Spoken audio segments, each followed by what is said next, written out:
The drone slows, crosses the uneven patch of land, its stabilized camera locking onto something that does not belong. A human outline, partially obscured by leaves, broken branches, and the quiet accumulation of years. The distance indicator on the screen reads 300 feet, not from a road, not from a trail, from the house itself, visible just beyond the tree line, at the edge of the frame. 7 years after his disappearance, Tony Walker was right there, not hidden, not buried, simply left where no one thought to look. There is no sound in the footage, but the impact is immediate. The operator freezes the image, recognizing the stillness that does not respond to wind or light. Coordinates confirm the location. The area had been officially cleared in 2017, logged, mapped, signed off, and yet no one had stopped here. Years of financial alerts, border checks, and international inquiries collapse in a single frame. The assumption of a calculated escape dissolves under the weight of a physical fact that cannot be explained away. Tony Walker vanished in 2017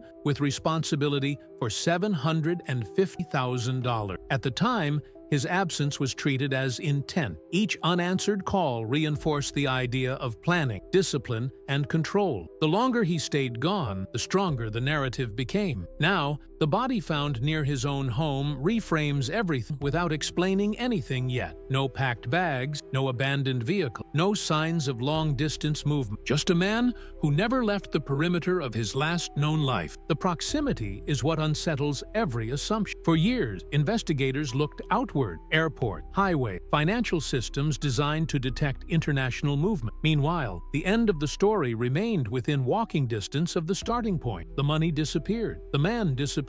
But the land stayed the same, growing over the absence without ever triggering a second look. The search expanded geographically while shrinking conceptually. The discovery does not close the case. It destabilizes. If Tony Walker died there days after he vanished, then every conclusion drawn afterward rests on a foundational error. The drone did not just reveal a body. It exposed 7 years of reinforced assumption. And the question that follows is no longer where Tony went, how an entire investigation managed to look everywhere except where he had been all along. This account is not the product of a single discovery, but of a reconstruction. What happened to Tony Walker did not remain hidden because evidence was unavailable, but because it was never assembled in the correct order. The reopening of the case in 2024 did not introduce new mystery. It forced a reassessment of old assumptions that had been left undisturbed for 7 years. From the outset, the official narrative was built quickly and reinforced consistently. Tony Walker disappeared. A large sum of money was unaccounted for. The connection between the two was treated as self-evident. Once that link was established, the investigation followed a narrow trajectory, guided less by emerging facts than by the need to support an already accepted conclusion. This reconstruction relies on materials that existed long before the drone footage brought the case back into focus. Initial search reports, internal memoranda, financial log, witness statements, and later administrative reviews formed the backbone of this analysis. Many of these documents were not wrong in isolation. Their failure lies in how they were interpreted, prioritized, and, in some cases, quietly revised. Several records central to the case are incomplete. Others contain language that shifted over time,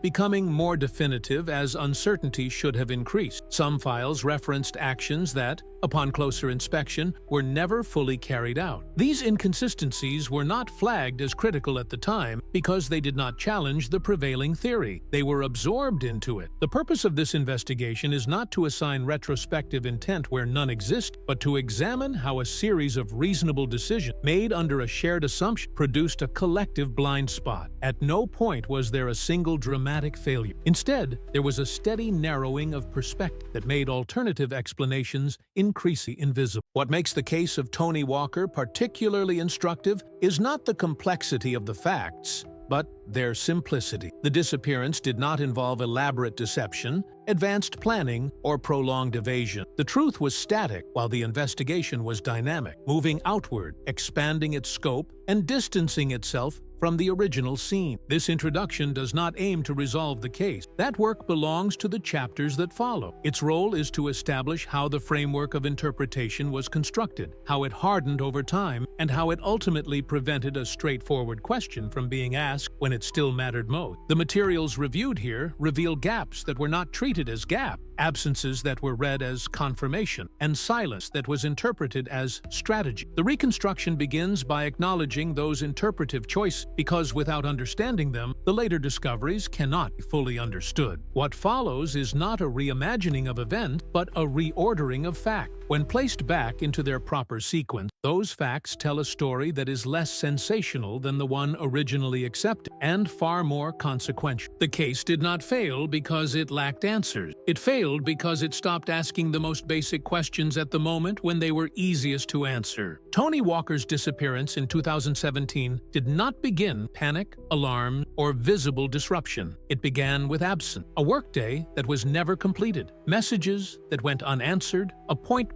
missed without explanation. His house remained untouched. His car stayed in the garage. Neighbors reported nothing unusual in the days immediately following. Everything appeared normal, except for the fact that the man responsible for overseeing $750,000 could no longer be reached. The money itself was tangible, recent, and centralized. This was not a long dormant fund or a fortune spread thin over time. It was a defined sum tied to specific obligations and timeline. Tony had direct access to it. That fact alone shaped the investigation's starting point. From the outset, the case was framed not as a disappearance to be examined, but as a decision to be interpreted. The conclusion preceded the verification. Early records already contained inconsistencies. There was no evidence of logistical preparation, no large withdrawals ahead of time, no purchases consistent with a long-term escape, no confirmed travel arrangement. His phone stopped transmitting within a narrow, fixed radius. Without the progressive tower change typical of movement. These details were noted, but deprioritized. Against the weight of the financial motive, they were treated as noise. The foundational anomaly appears here. The administrative disappearance of the money begins before Tony's physical disappearance can be conclusively established. Transactions occur within a compressed window, then stop entirely. There is no gradual tapering, no sustained financial behavior. Silence replaces continuity. Instead of reading that silence as interruption, the system interpreted it as control. From the beginning, the house was treated as a point of departure, not a potential endpoint. Search efforts prioritized exit, road, highway, transit corridors. The surrounding land was given cursory attention. Visual sweep, aerial checks, boxes marked complete. The methodology did not allow for the unlikely. It existed to confirm the expected narrative. Internal documents from 2017 described the terrain around the property as low priority, dense vegetation, uneven ground, limited accessibility. The assessment concluded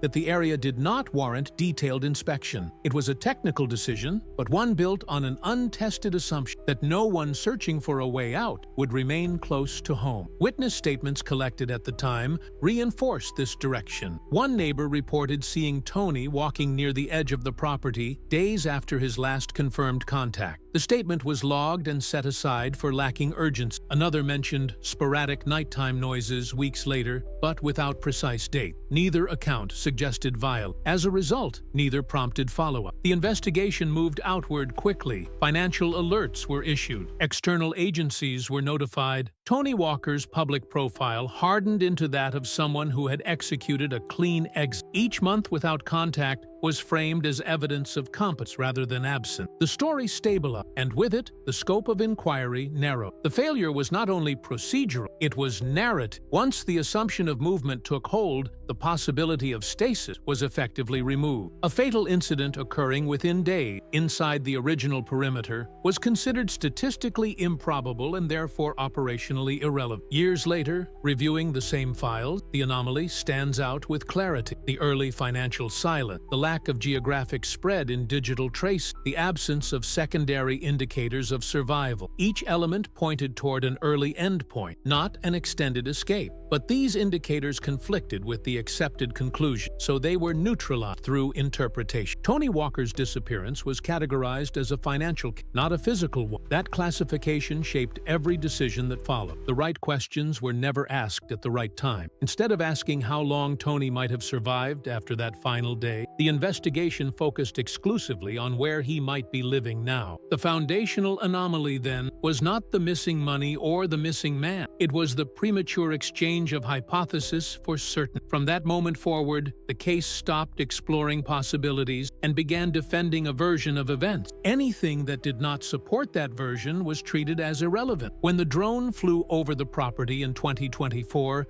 it did not uncover something new. It revealed something old, something that had been present since the first month. The land had not changed. The body had not moved. What changed was the willingness to look again. And with that realization comes the question that reopens the entire case. How many records marked as complete in 2017 were never truly verified, only accepted because they aligned with a conclusion that no one wanted to revisit? When the 2017 files were reopened after the discovery of the body, the review did not reveal a single overlooked clue, but a sequence of small signals that had repeated over time. None of them had been considered decisive on their own. Together, they formed a pattern that should have prompted a reassessment years earlier. The issue was not missing information, but how consistently the same types of information had been dismissed. The first pattern appeared in the financial record. After the initial movements associated with the disappearance, the money stopped moving entirely. There were no ongoing expenses, no attempts to break the sum into usable fragments for long-term survival. Cards linked to Tony were never used again. Accounts showed no deposit. For someone presumed to be on the run, the financial behavior was incompatible with continued life. That silence, however,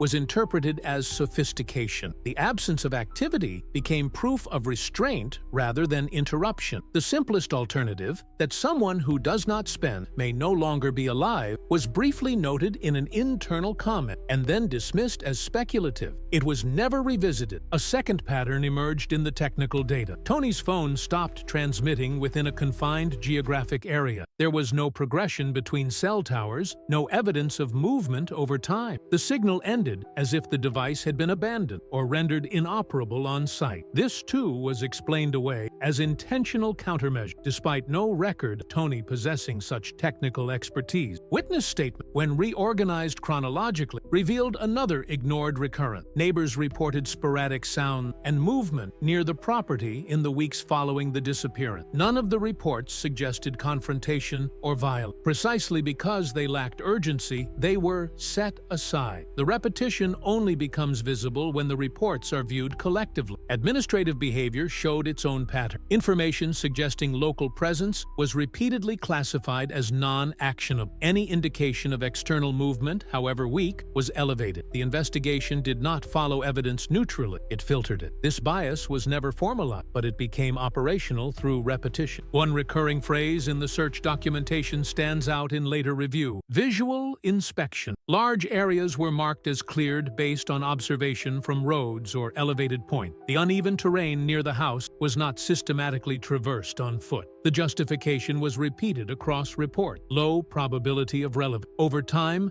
repetition turned assumption into protocol. Time itself became part of the pattern. Meaningful investigative actions were concentrated in the first weeks. After that, the case entered maintenance mode. Alerts were renewed automatically. Status reports were updated without introducing new questions. The disappearance stopped being treated as an active event and became an administrative condition. Annual reviews recycled the same information to justify the same conclusion. There was no progress, but also no reconsideration. The pattern was not only factual, it was institutional. Tony Walker's case remained fixed in 2017, while the years moved forward without him. The discovery in 2024 disrupted this cycle. The drone did not introduce unknown data. It interrupted repetition. When the aerial images were overlaid with the original search maps, the overlap was undeniable. The location of the body fell squarely within areas previously marked as cleared. The pattern inverted. What had been repeated as confirmation now functioned as evidence of failure. Retrospective analysis showed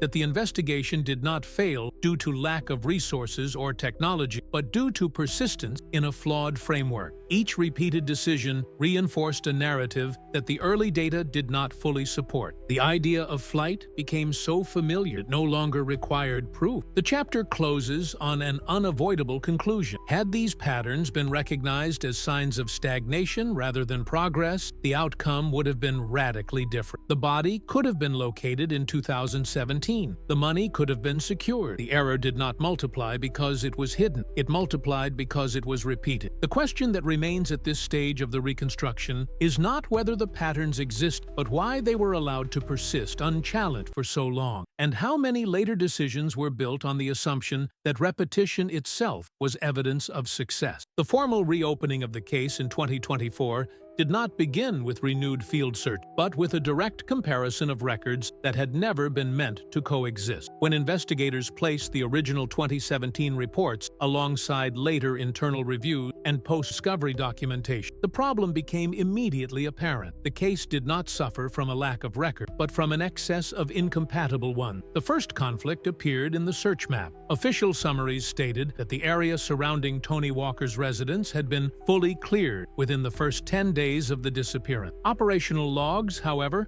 told a different story. Teams remained primarily on access roads, secondary paths, and elevated vantage points. The dense, uneven terrain closest to the house was observed, not entered. The distinction between observation and physical traversal was never formalized in the report. To the paperwork, the difference did not exist. To the landscape, it did. The location where the body was eventually found required foot access, deviation from cleared path, and time. None of those actions appear in the contemporaneous field note. A second set of conflicts emerged around timing. Tony's last confirmed contact was logged in the late afternoon of a specific day in 2017, yet administrative and financial actions associated with the missing funds occurred afterward. Early versions of the file framed these actions as evidence of planning. Later versions described them as automated or residual process. Neither explanation accounted for the abrupt cessation that followed. Witness testimony further complicated the record.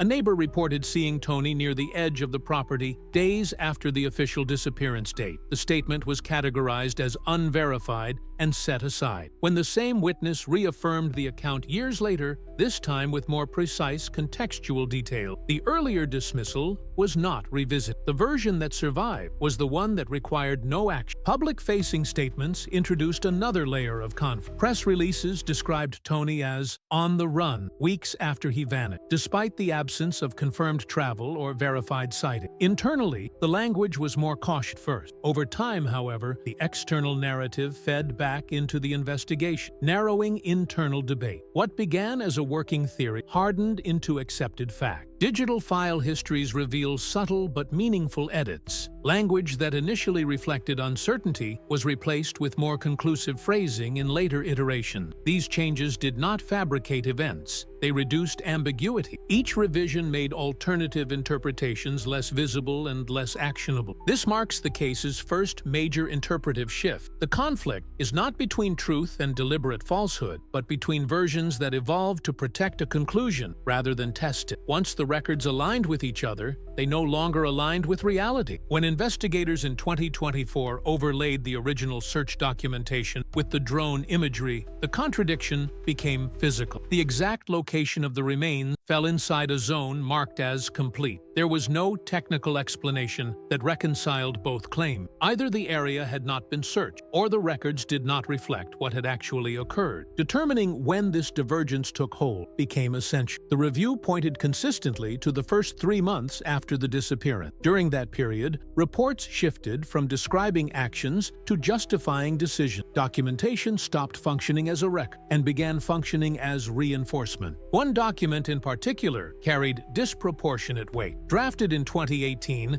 it stated that all local hypotheses have been exhausted. It did not specify methods, timelines, or personnel. The assertion was declarative, not demonstrative. Yet, it was cited repeatedly in subsequent years as justification for limiting further inquiry. The existence of that report created a cascade effect. Later reviews did not return to the original scene because they assumed it had already been ruled out properly. The conflict between versions disappeared, not because it was resolved, but because only one version continued to circulate. The first true turning point of the case emerges here. The investigation did not collapse due to missing data, but because an incomplete version of events became official and replaced reality. The failure was not concealed. It was documented convincingly enough to avoid challenge. By the time the body body was found, the records that once signaled diligence now served as evidence of methodological breakdown. What had been cited as thoroughness revealed itself as assumption preserved in administrative form. The chapter ends with an unavoidable implication. If the central records of the case cannot be reconciled with the physical outcome, then every conclusion derived from them must be re-evaluated. And that raises a final, destabilizing question. Who benefited from a version of events that was never correct once it became convenient to keep it intact? The impact of the 2024 discovery was not gradual. It was immediate and irreversible the moment preliminary forensic confirmation established that the remains belonged to Tony Walker. At that point, none of the assumptions that had guided the case since 2017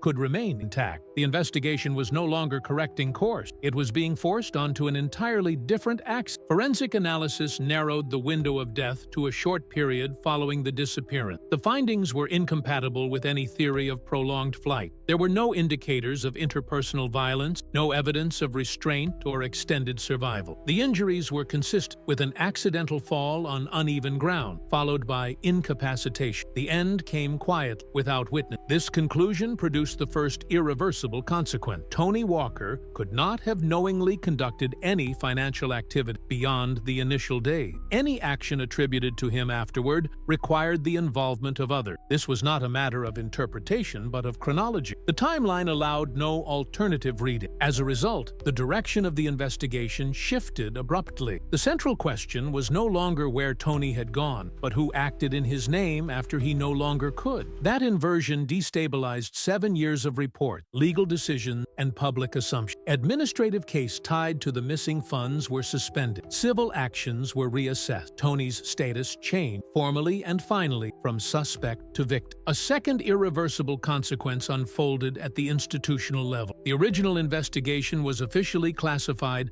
as a critical failure, not due to malice or neglect, but because of sustained methodological error. That acknowledgement could not remain internal. It triggered public disclosure, procedural reviews, and internal accountability process. The credibility of the case was now under examination by its own record. It is here that the second major turning point becomes factually unavoidable. Detailed financial reconstruction, anchored to the revised timeline, demonstrated that post-disappearance transactions were neither random nor automated. They followed patterns of access, familiarity, and opportunity that did not belong to Tony at that stage. The records pointed instead to individuals with proximity and operational knowledge. The money was not taken by Tony. It was diverted after his death, enabled by the very narrative of flight that the investigation had helped solidify. While attention remained fixed on borders, foreign accounts, and hypothetical new identity, the funds were redistributed internally, shielded by the assumption that Tony had chosen to vanish. This revelation had a compounding effect. It transformed the theory of escape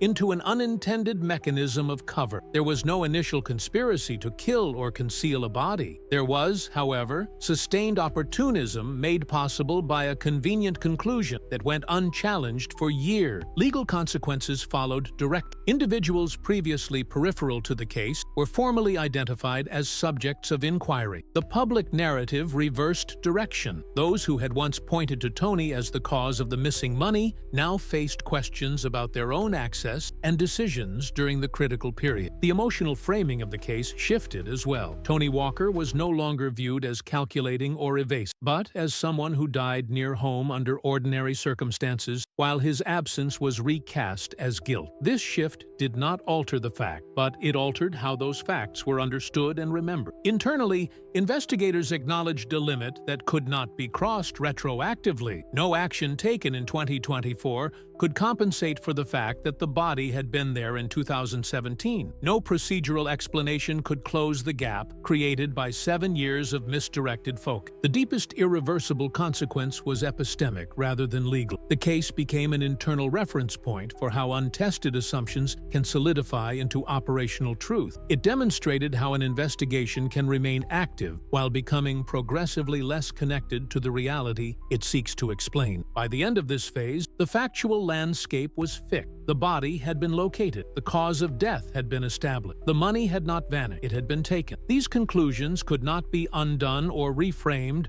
without contradicting the evidence itself. Only one task remained. With the physical mystery resolved, the investigation turned fully toward reconstructing the administrative path of the money, identifying the decisions, authorizations, and silences that allowed it to move after Tony Walker no longer could. The chapter closes with a definitive shift in focus. If Tony Walker died in 2017, then the true story of the $750,000 begins after his death. And that realization redefines who was actually at the center of the case all along. With the timeline fixed by forensic evidence, the investigation entered its most sensitive phase, reconstructing the exact path of the $750,000 after Tony Walker's death. This stage did not involve speculation or inference, but the careful alignment of financial records with administrative decisions that, when viewed individually, appeared routine but collectively revealed a deliberate pattern of appropriation. The first task was identifying who had immediate access to Tony's accounts and documentation in the days following his disappearance. Records showed that permissions were exercised before any formal declaration of prolonged absence. Valid credentials, known passwords, and pre-existing authorizations allowed transactions to proceed quickly and quiet. At the time, nothing about these actions violated protocol because Tony was presumed alive and voluntarily missing. The money was not removed single transfer. It was divided into smaller amounts and moved incrementally over several weeks. The pattern showed restraint rather than urgency. Each transaction remained below thresholds that would trigger automatic scrutiny. The objective was not concealment outside the system, but absorption within it. A decisive connection emerged when investigators cross-referenced transaction date with parallel administrative action. Several withdrawals coincided with deadline extensions, contract revisions, and internal communications that reinforced the narrative of voluntary disappearance. The more firmly the ID flight took hold, the more operational space existed for unchallenged financial movement. The focus narrowed to a small group of individuals with plausible justification for indirect access to the fund. None displayed sudden or conspicuous enrichment. The money was redistributed functionally, used to offset liabilities, resolve internal balances, and make adjustments framed as delayed correction. The diversion was not dramatic. It was procedural. One administrative decision proved pivotal. Months after the disappearance, a determination was issued stating that there was no indication of death. Based on that conclusion, portions of the funds were reclassified as not immediately restricted. That reclassification created a legal corridor through which the money could be used by others without triggering immediate challenge. None of this would have been possible had the body been located in 2017. Confirmation of death would have frozen access, suspended permissions, and halted transactions. The 7-year delay was not incidental. It was the condition that enabled the entire sequence. As the reconstruction progressed, investigators noted the absence of a single, overtly unethical moment. No one action crossed a clear line at the time it occurred. Each decision was documented, justified, and incremental. The failure was cumulative, built on a false premise that remained unexamined. The final finding did not change the central fact. It clarified responsibility. Tony Walker did not orchestrate a disappearance. He died near his home shortly after he was last seen. The money was taken later by those who benefited from the assumption that he had chosen to run. Once those responsible were formally identified, the case shifted from inquiry to remediation. Notices were issued, financial recovery efforts began, accountability followed, documented access and authorization, not conjecture. There was no alternative explanation consistent with the record. The impact of this conclusion was understated but decisive. There were no confessions, no dramatic reversal. The truth emerged through alignment between timelines, permissions, and financial flows. It stood because nothing contradicted it. For investigators, the most disturbing element was not the diversion itself, but how easily it occurred. No safeguards were bypassed, no systems were defeated. The money moved because there was no institutional reason to stop it. With the facts settled, the case ceased to function as a mystery and became a reconstruction of preventable harm. It demonstrated how an untested assumption, when embedded into procedure, can produce material consequences without requiring malicious intent at the outset. The truth, once assembled, proved unremarkable in form and devastating in implication. It was not hidden in offshore accounts or false identities. It existed in ordinary documents, signed by ordinary ordinary people, operating within a framework that believed it was dealing with a fugitive rather than a dead man. The final verified conclusion before the case was closed was also the most definitive. On the day Tony Walker died, the money was still intact, and everything that happened afterward was made possible by the fact that his death was never seriously considered when it mattered most. When the case of Tony Walker was formally closed, it did not end with spectacle or relief. There was no singular moment of resolution, no dramatic announcement that reframed everything at once. The closure arrived through accumulation, through the alignment of forensic timelines, financial records, and administrative decisions that could no longer contradict one another. Tony Walker died in 2017, within sight of his own home. The money was diverted afterward. Once assembled, the facts allowed no alternative interpretation. Closure did not erase the 7-year failure, it preserved it. The final reports acknowledged what had long been implicit. The case could have been resolved in its earliest phase. The distance between the house and the location where the body was found became a recurring reference, not as a geographic detail, but as a symbol of investigative misdirection. The search extended outward, while the answer remained close, unexamined. The consequences for those who diverted the funds followed documented responsibility. Proceedings were initiated.